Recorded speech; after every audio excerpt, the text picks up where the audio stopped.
এই বাংলাদেশের জীবনে এইরকম হইছে না যে বাবি আটটা যাইতেছে ভাইসাব মনে করে গিয়ে দৌড়ালাইছে ভাবিয়ে না এইরকম এই পর্যন্ত হইছে না। অথবা ভাইসাবরে বাবি ডেক খেলাইছে এই ঢাকা একবার হইছে। কথাটা মনে পড়ছে এটা কি কইলে তা ঢাকা একবার হইছে। ঢাকা এই বেড়া কুন্ডা বেডি কুন্ডা চিনন বড় মুশকিল। বেড়াইতে এরকম লম্বা লম্বা চুল রাহে, কানও দুল দিয়া রাহে, গলাত মালা দিয়া রাহে, আতো বালা দিয়া রাহে।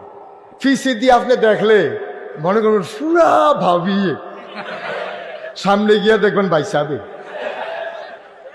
সামনে দিয়া দেখলে কথাবার্তা শুনলে গলার আওয়াজে হয়তো ধরা যাইতে পারে যে এটা পুরুষ।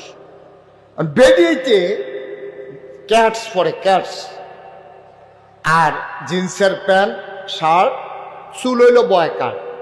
এটা বেড়া না বেডি বুঝনের কোনো। তো মাইয়ারে লইয়া মায় গেছে শপিং করতে মার্কেটে।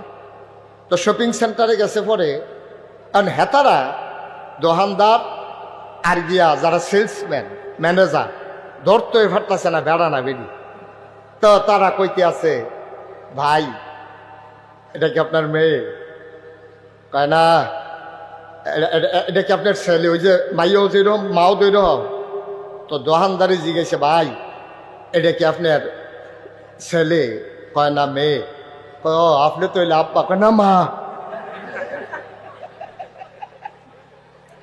ছেলে না মেয়ে ধরতে পারছে না, মা না বাপ। এটাও নাউজুবিল্লাহ কোন না।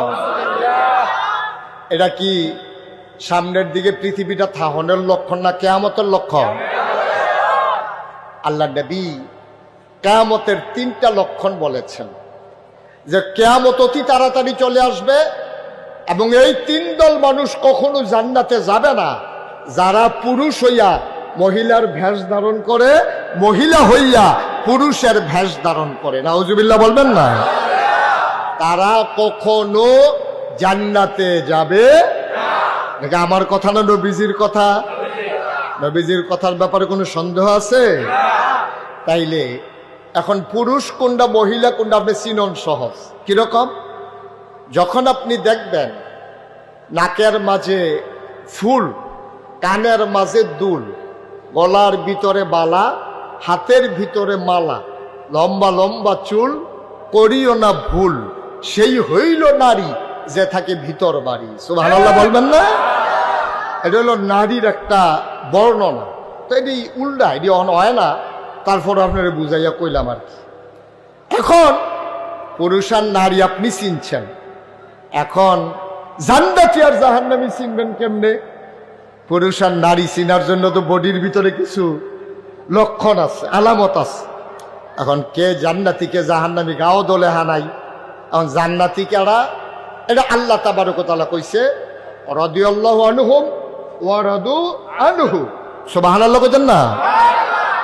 আল্লাহ বলেন যে তাদের ব্যাপারে আল্লাহ খুশি, আল্লাহর ব্যাপারে তারা খুশি। ওরা কারা? ওরা হলো নবীর সাহাবা, যারা যারা জান্নাতি বান্দা। সুবহানাল্লাহ বলবেন না?